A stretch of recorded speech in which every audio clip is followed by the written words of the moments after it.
શ્રી સ્વામિનારાયણ ભગવાનની જય. અક્ષર પુરુષોત્તમ મહારાજની જય.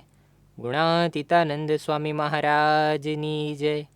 ભગતજી મહારાજની જય. શાસ્ત્રીજી મહારાજની જય. યોગીજી મહારાજની જય.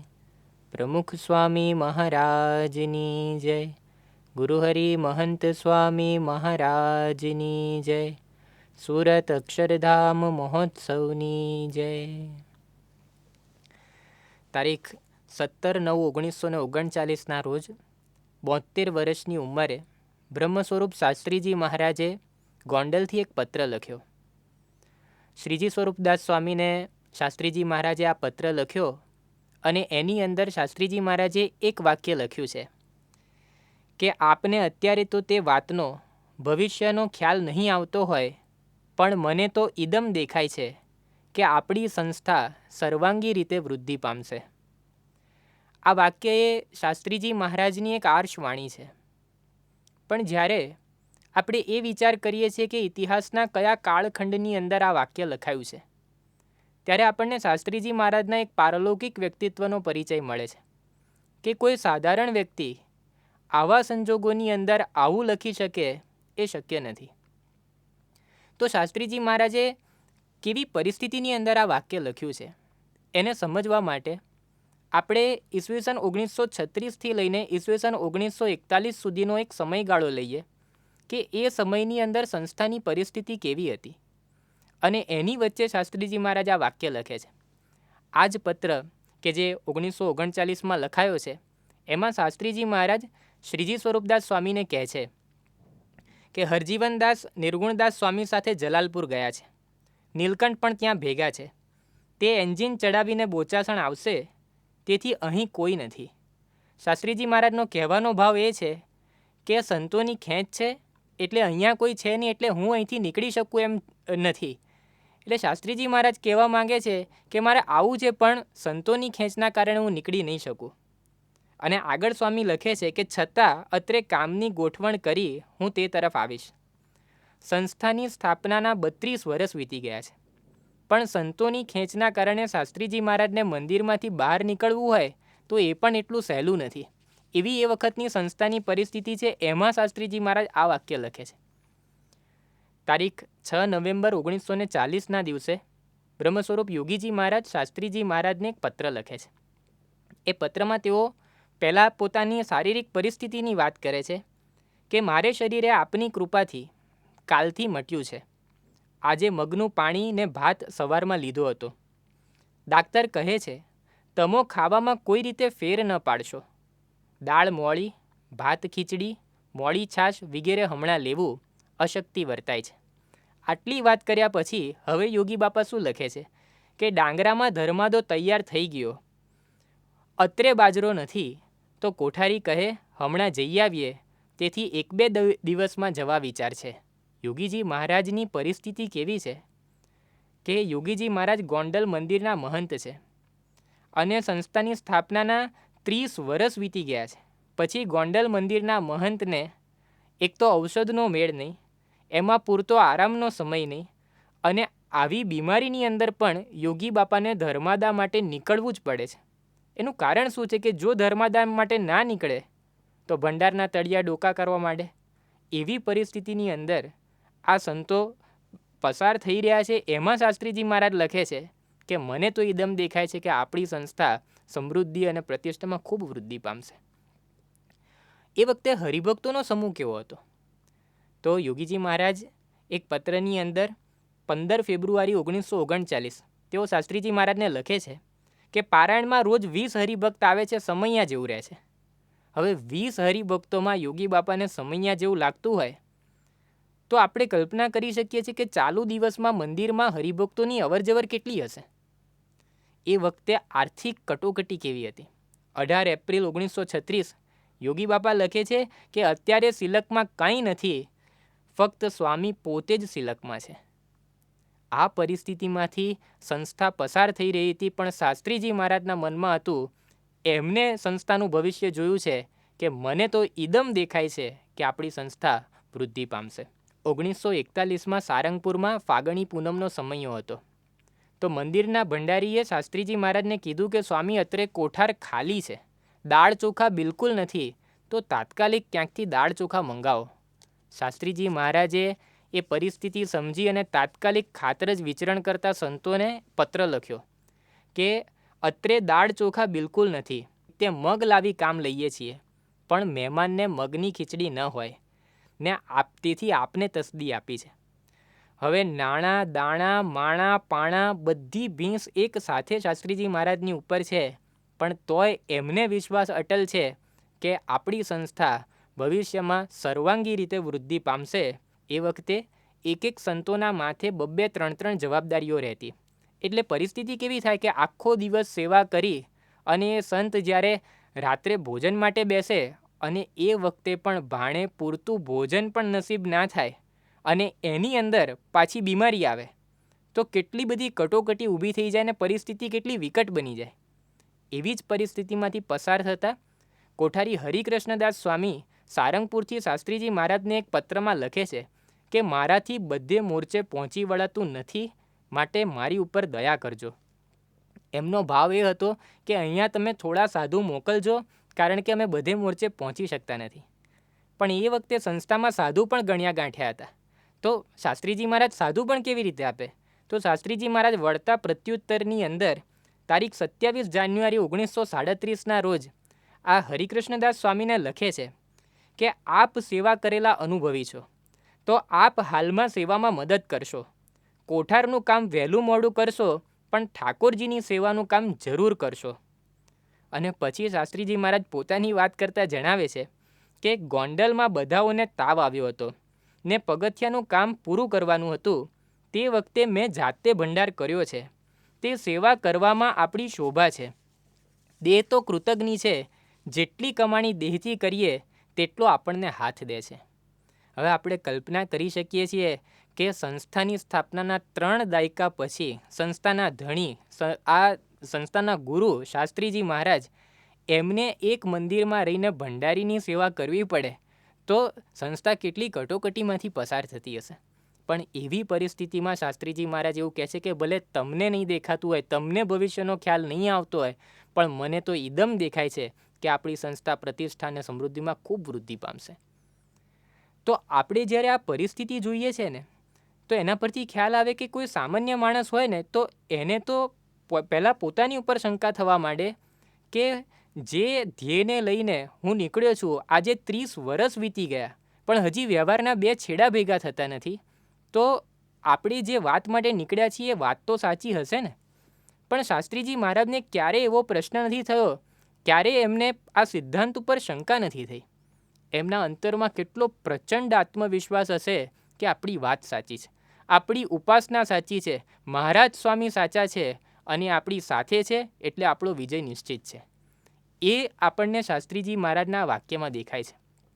આ વાક્ય એ ખાલી શાસ્ત્રીજી મહારાજની આર્ષવાણીમાંથી જન્મેલું વાક્ય નથી.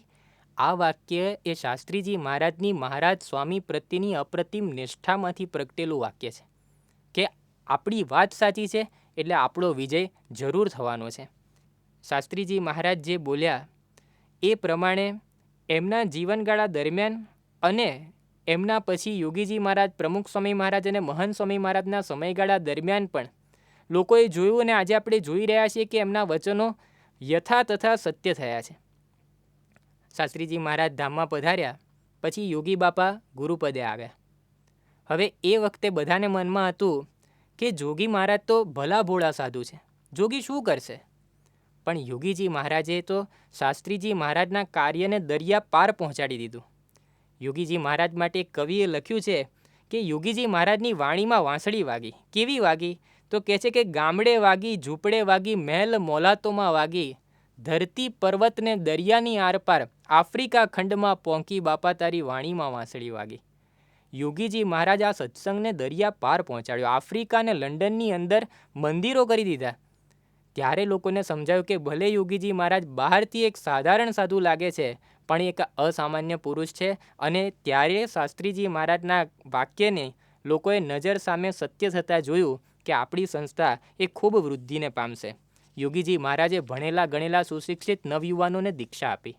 એ સમય કેવો હતો કે એક સંત વકીલનું ભણીને સાધુ થયા હતા.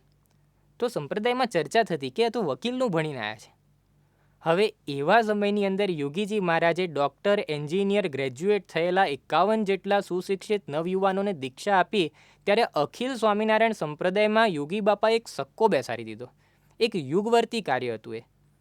અને યોગીજી મહારાજે એવું જ એક યુગવર્તી કાર્ય કર્યું. એમને સત્સંગ મંડળોની સ્થાપના કરી, અઠવાડિક સભાઓ શરૂ કરાવડાઈ, બાળ મંડળો, યુવા મંડળો, વડીલ મંડળો શરૂ કર્યા. 1954ની સાલમાં મુંબઈના દાદરના રેલવે સ્ટેશન ઉપર આંગળીના વેઢે ગણાય એટલા બાળકોમાં યોગી બાપાએ બાળ મંડળની શરૂઆત કરી હતી. એ બાળ મંડળો આજે 8000થી વધારે બાળ મંડળના કેન્દ્રો સુધી પહોંચી ગયા છે અને દેશ પરદેશની અંદર આજે આ બાળ મંડળો ચાલે છે. યોગીજી મહારાજે શરૂ કરેલા સત્સંગ મંડળો આજે 10,000થી વધારે સત્સંગ મંડળો BAPSના સમગ્ર વિશ્વમાં ફેલાયેલા છે. પણ એનાથી ખ્યાલ આવે કે યોગીજી મહારાજે એક ક્રાંતિ આણી દીધી અને યોગીજી મહારાજ આ સત્સંગના પાયાને વધુ ઊંડા લઈ ગયા. યોગીજી મહારાજના આ પરિશ્રમ ઉપર પ્રમુખ સ્વામી મહારાજ અને મહંત સ્વામી મહારાજે વિકાસની એક હરણફાળ ભરી. અને શાસ્ત્રીજી મહારાજ જે બોલ્યા હતા કે મને તો ઈદમ દેખાય છે કે આપણી સંસ્થા વૃદ્ધિ પામશે, એ વચનો આજે આપણી નજર સામે સત્ય થતાં જોઈ રહ્યા છીએ. એક સમય એવો હતો કે 1939માં યોગીજી મહારાજ એવું કીધું હતું કે 20 વ્યક્તિઓ આવે છે પારાયણમાં તો સમૈયા જેવું લાગે છે. પ્રમુખ સ્વામી મહારાજ એ સમૈયાને ક્યાં સુધી લઈ ગયા? ઈસવીસન 1985ની સાલમાં અક્ષર બ્રહ્મ ગુણાતીતાનંદ સ્વામીનો દ્વિશતાબ્દી મહોત્સવ થયો અને એની અંદર 59 દિવસમાં 1,16,00,000 લોકોએ આ સમૈયાનો લાભ લીધો. એક સમય એવો હતો કે 1941ની અંદર શાસ્ત્રીજી મહારાજ એવું લખે છે, કાકલુદી કરે છે કે ગમે તેમ કરીને 25-30 મણ પણ દાળ ચોખા મોકલી આપજો. પ્રમુખ સ્વામી મહારાજ એ આ સંસ્થાને ક્યાં સુધી લઈ ગયા કે 1992ની અંદર જ્યારે યોગી શતાબ્દી મહોત્સવ થયો ત્યારે BAPS સંસ્થાના રસોડે 52 લાખ લોકોએ ભોજન લીધું. પ્રમુખ સ્વામી મહારાજના આ ઉત્સવ અને સમૈયાઓને જોઈને આચાર્ય ધર્મેન્દ્રજી સ્વામીશ્રી માટે બોલ્યા હતા કે હે પ્રમુખ સ્વામી મહારાજ, આપ ही बचा सकते हैं इस धर्म को डूबने से. संपूर्ण हिंदू समाज आज आपकी और निर्निमेष आशा भरी दृष्टि से देख रहा है. એ જ ઉત્સવ સમૈયાની પરંપરાને મહંત સ્વામી મહારાજે જાણે એવી આગળ ધપાવી કે સ્વામીએ એની ઉપર કલગી મૂકી દીધી. મહંત સ્વામી મહારાજે પ્રમુખ સ્વામી મહારાજનો શતાબ્દી મહોત્સવ ઉજવ્યો. 1,21,00,000 લોકોએ આ મહોત્સવની મુલાકાત લીધી. Indian institute of management Ahmedabad દ્વારા આ પ્રમુખ સ્વામી મહારાજના શતાબ્દી મહોત્સવ ઉપર કેસ સ્ટડી તૈયાર થયો અને તેઓ દ્વારા આ વર્ષના શ્રેષ્ઠ કેસ સ્ટડી તરીકે પ્રમુખ સ્વામી મહારાજના શતાબ્દી મહોત્સવને એવોર્ડ આપવામાં આવ્યો. તો એક સમયે જ્યારે યોગી બાપા એવું કહે છે કે 20 વ્યક્તિએ પણ સમૈયા જેવું લાગે છે, એ આંકડા આજે કરોડોને આંબી ગયા છે અને એ સમૈયાઓને વિશ્વ પ્રસિદ્ધ મેનેજમેન્ટ સંસ્થાનોમાં ભણાવવામાં આવે છે. ત્યારે આપણને શાસ્ત્રીજી મહારાજનું વાક્ય સત્ય થતું નજર સામે દેખાય કે મને તો ઈદમ દેખાય છે કે આપણી સંસ્થા વૃદ્ધિ પામશે. મંદિરોનું કામ જ્યારે શાસ્ત્રીજી મહારાજ કરતા ત્યારે એમના જીવનના અંતિમ તબક્કામાં એમને ગઢપુરના મંદિરનું કાર્ય ઉપાડ્યું હતું. હવે એ વખતે પરિસ્થિતિ કેટલી કટોકટીની હશે કે નિર્ગુણદાસ સ્વામી શાસ્ત્રીજી મહારાજને એક પત્રમાં એક વાત લખે છે, પણ એ વાતને જાણતા પહેલાં નિર્ગુણદાસ સ્વામીનું વ્યક્તિત્વ કેવું છે કે એમને પોતાના જીવન દરમિયાન 28 મણ પત્રો લખ્યા છે. અક્ષર પુરુષોત્તમ સિદ્ધાંતને ઉપાસના માટે ફના થઈ જનાર વ્યક્તિ છે. પણ જ્યારે શાસ્ત્રીજી મહારાજે ગઢડાનું કામ ઉપાડ્યું ને ત્યારે એ નિર્ગુણદાસ સ્વામી શાસ્ત્રીજી મહારાજને શું લખે છે? એ કહે છે કે આપે આટલી બધી ગોઠવણ કરી છે, મૂર્તિઓ પણ કરાવવા આરંભ કર્યો છે, તો તેમાં આપ જે કરતા હશો તે ઠીક જ કરતા હશો, પણ આજે માણસની બહુ તંગાશ છે ને આપ છો ત્યાં સુધી કોઈ વાતની હરકત નથી, પણ પાછળથી વ્યવસ્થા થવી મુશ્કેલ જણાય છે. આપ અન્યથા કરતુમ શક્તિ વાપરી જે કરતા હશો, પણ અમને પાછળનું સૂઝે નહીં. અમારા માટે આપના ઉમંગને ધક્કો આવે તે ધિક્કાર ગણાય. અહીં નિર્ગુણદાસ સ્વામીના અંતરમાં નિષ્ઠા તો ભરપૂર છે, જોડે એમને સંસ્થા પ્રત્યે મમત્વ પણ છે અને પાછળથી એમની નિષ્ઠા એમ ઝળકીને બહાર આવે છે કે ભલે અમને દેખાતું નથી પણ તમને દેખાય છે ને, એટલે અમે તો તમારી પાછળ પાછળ ચાલ્યા આવીશું. તમારા ઉમંગને ધક્કો આવે ને તો અમને ધિક્કાર છે, અમારી નિષ્ઠા છે નહીં. એમ નિર્ગુણ સ્વામી આ પત્રની અંદર લખે છે. પણ પરિસ્થિતિ કેવી હશે કે એમને પણ એકવાર એવું લખ્યું કે સ્વામી આ પાછળથી શું થશે એની અમને ચિંતા થાય છે. હવે એવા સમયની અંદર શાસ્ત્રીજી મહારાજ કહે છે કે ભલે તમને ભવિષ્યનો ખ્યાલ નહીં આવતો હોય પણ મને તો ઈદમ દેખાય છે કે આપણી સંસ્થા વૃદ્ધિ પામશે. અને એ વચનો સત્ય થયા. એ મંદિરોની શૃંખલાને પ્રમુખ સ્વામી મહારાજ ક્યાં સુધી લઈ ગયા. શાસ્ત્રીજી મહારાજના 5 ગગન ચૂમતા મંદિરોને તો સ્વામીએ સંભાળ્યા, એનો વિકાસ કર્યો, પણ સાથે સાથે 1200થી વધારે મંદિરો કરીને 51થી વધુ દેશોની અંદર એમને ગુણાતીતના ડંકા ગજવી દીધા. પ્રમુખ સ્વામી મહારાજે મંદિરો તો કર્યા, પણ કેવા મંદિરો કર્યા. 1995ની સાલમાં જ્યારે લંડનનું મંદિર થયું ત્યારે એક બ્રિટિશ સાંસદ રોડ્સ બોયસન એ ત્યાં આવ્યા હતા. એમને ત્યારે વાત કરી, આજથી 50 વર્ષ પહેલાં દ્વિતીય વિશ્વયુદ્ધ વખતે હું હિન્દુસ્તાન આવ્યો હતો. એ વખતે મેં હિન્દુસ્તાનની અંદર બ્રિટન જોયું હતું, આજે હું બ્રિટનમાં હિન્દુસ્તાન જોઈ રહ્યો છું. પ્રમુખ સ્વામી મહારાજના એક એક મંદિરોમાં કેટલી તાકાત હતી. તો સ્વામીશ્રીના મંદિરોના કાર્ય જોઈ પૂર્વ શંકરાચાર્ય महामंडलेश्वर पूज्य सत्यमित्रानंद गिरी जी बोला कि मैं भारत के प्रधानमंत्री को एक सुझाव देना चाहता हूँ कि अपने देश में मंदिरों का काम प्रमुख स्वामी को दो. 20वीं शताब्दी में कोई महान पुरुष है तो वो प्रमुख स्वामी महाराज है. वे सब घृणा समाप्त करेंगे. સ્વામી એક પછી એક કેવા મંદિરો કર્યા. 2005ની સાલમાં વિશ્વના સૌથી મોટા કોમ્પ્રિહેન્સિવ હિન્દુ ટેમ્પલ તરીકે દિલ્હીનું સ્વામિનારાયણ અક્ષરધામ ઘોષિત થયું ત્યારે આખી દુનિયા એને જોતી રહી. એક 5 વર્ષની અંદર રેકોર્ડ ટાઈમની અંદર સ્વામીએ આ દિલ્હીનું અક્ષરધામ ઊભું કર્યું અને એ જ પરંપરાને મહંત સ્વામી મહારાજે આગળ ધપાવી. મહંત સ્વામી મહારાજે આજે છેલ્લા 9 વર્ષની અંદર 604 હરિમંદિરો, 7 શિખરબદ્ધ મંદિરો અને 1 અક્ષરધામની ભેટ આપી છે.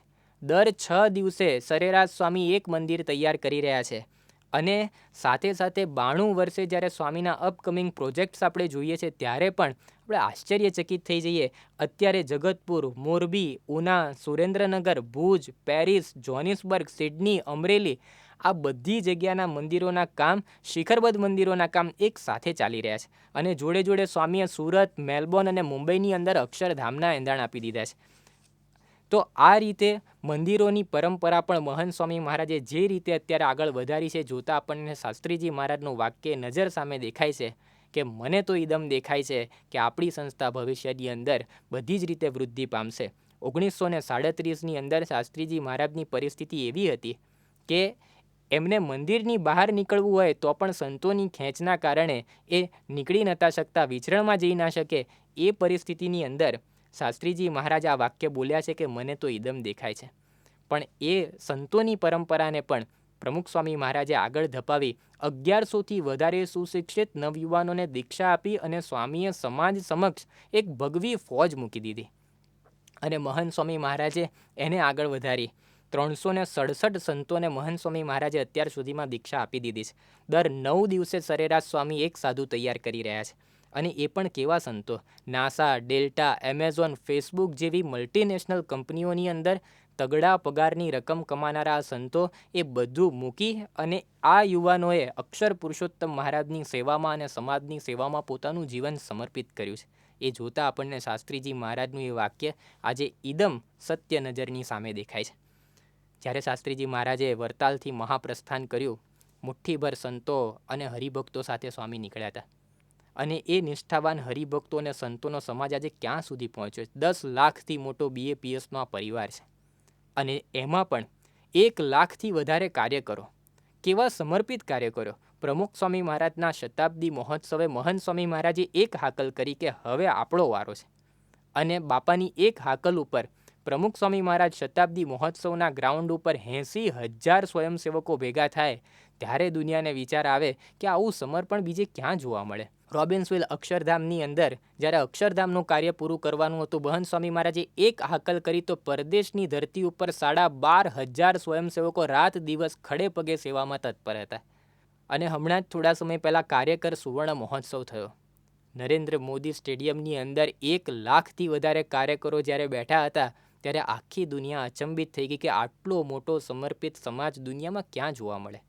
પણ ત્યારે આપણને શાસ્ત્રીજી મહારાજનું વાક્ય નજર સામે દેખાય કે ભલે તમને નહીં દેખાતું હોય, પણ મને દેખાય છે કે આપણી સંસ્થા ભવિષ્યની અંદર ખૂબ વૃદ્ધિ પામશે. એ પરિસ્થિતિમાં શાસ્ત્રીજી મહારાજ આ વાક્ય બોલ્યા હતા, જે આપણે સત્ય થતું જોઈએ છે.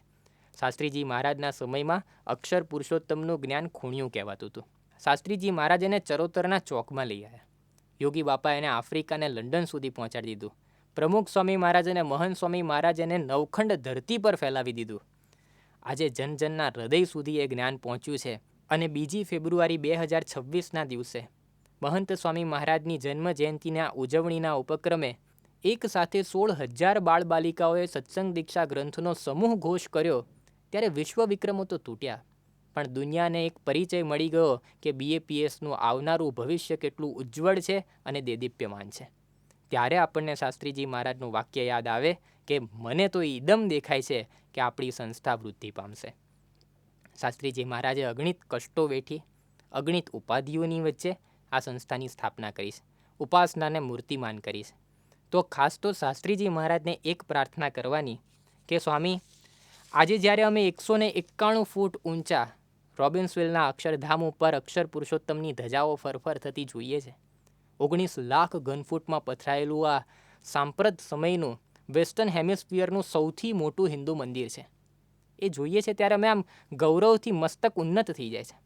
પણ સ્વામી, અમે ના ભૂલીએ કે એ ધજાઓ આજે એટલા માટે ત્યાં ફરફરી રહી છે કે આપે આપની વૃદ્ધ અવસ્થામાં 80 વર્ષની ઉંમરે આપ 60 ફૂટ ઊંડી પાનેલીની ખાણોમાં ઉતરી અને પથ્થરોની સેવા કરતા હતા. એ બલિદાન ઉપર એ ધજાઓ આજે ત્યાં ફરફરી રહી છે. સ્વામી, આજે અરબસ્તાનની અંદર સૌથી પહેલું ટ્રેડિશનલ હિન્દુ BAPS ટેમ્પલ અમે જોઈએ અને એમાં મધ્યખંડમાં અક્ષર પુરુષોત્તમ મહારાજ બેઠા હોય ત્યારે અમારી છાતી ગજગજ ફૂલે છે. પણ અમે ના ભૂલીએ કે એ અક્ષર પુરુષોત્તમ મહારાજને મધ્યખંડમાં બેસાડવા માટે, આ ઉપાસનાને મૂર્તિમાન કરવા માટે આપે આપણું લોહી રેડ્યું છે, આપે લોહી વહાવ્યું છે, ત્યારે આજે ઉપાસના મૂર્તિમાન થઈ છે. સ્વામી, આજે રિદ્ધિ સિદ્ધિની રેલમછેલ છે. આપની કૃપાથી સમગ્ર સત્સંગમાં એક લીલી પલ્લવ વાળી છવાયેલી છે. પણ સ્વામી, આ સત્સંગને આ કક્ષાએ પહોંચાડવા માટે આપે ઘરે ઘરે ભિક્ષા માંગી છે. જમરાળાની અંદર શાસ્ત્રીજી મહારાજ જોડી માંગતા હતા અને પ્રસંગ એવો બન્યો કે સ્વામી એક જગ્યાએ સ્નાન કરતા હતા, તો વિરોધીઓએ સ્વામીને ભીના કપડે ઊભા કરીને ત્યાંથી બહાર કાઢ્યા. એક બાજુના ભાવિક વ્યક્તિ શાસ્ત્રીજી મહારાજને પોતાના ઘરે લઈ ગયા અને ઘરે લઈ જઈ સ્વામીએ સ્નાનાદિક વિધિ પૂરી કરી. ત્યારે એ ભાવિકે કીધું કે સ્વામી, તમે ઠાકોરજી જમાડીને અહીંથી જાઓ હવે. શાસ્ત્રીજી મહારાજ કહે કે અત્યારે તો મારે સારંગપુર જવા નીકળવું જ પડશે. પૂછ્યું કેમ સ્વામી?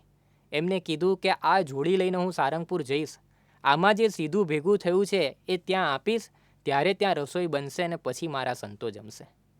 એમને પેટે પાટા બાંધીને આપણા બધાના પેટ ભર્યા છે અને એવી રીતે આ આખી સંસ્થા ઊભી કરી છે. આજે આપણે અક્ષર પુરુષોત્તમની વાત છડે ચોક કરી શકીએ છીએ. કીર્તન, ભક્તિ, કથા, વાર્તાના અખાડા જામે છે અને બધાના અંતરમાં આનંદ, ઉલ્લાસ અને ઉમંગ છે.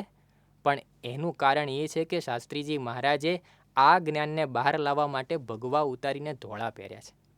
ત્યારે આ ઉપાસના અને જ્ઞાનની આજે આપણે છડે ચોક વાતો કરી શકીએ છીએ.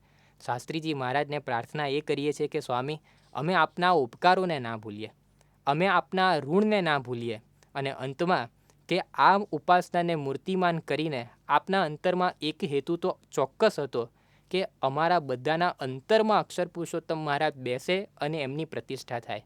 તો આપને પ્રાર્થના એ કરીએ છીએ કે અમારા એક એકના હૃદયની અંદર અક્ષર પુરુષોત્તમ મહારાજની પ્રતિષ્ઠા થાય, વજ્રની ધરતીમાં વજ્રની ખિલ્લી ચોડી હોય એવી નિષ્ઠા થાય અને અમે સૌ પણ આપની જેમ છેલ્લા શ્વાસ સુધી અક્ષર પુરુષોત્તમ મહારાજ માટે ખપી જઈએ, એ જ આપના ચરણોમાં પ્રાર્થના. શ્રી સ્વામિનારાયણ ભગવાનની જય. આવી પ્રેરણાદાયી કથાના નિયમિત શ્રવણ માટે આ વિડીયોને લાઈક કરો અને ચેનલને સબસ્ક્રાઇબ કરો અને ખાસ આ કથાને આપના જેવા અન્ય મુમુક્ષુ સાથે શેર કરીને આંગળી ચિંધ્યાનું પુણ્ય મેળવો. જય સ્વામિનારાયણ.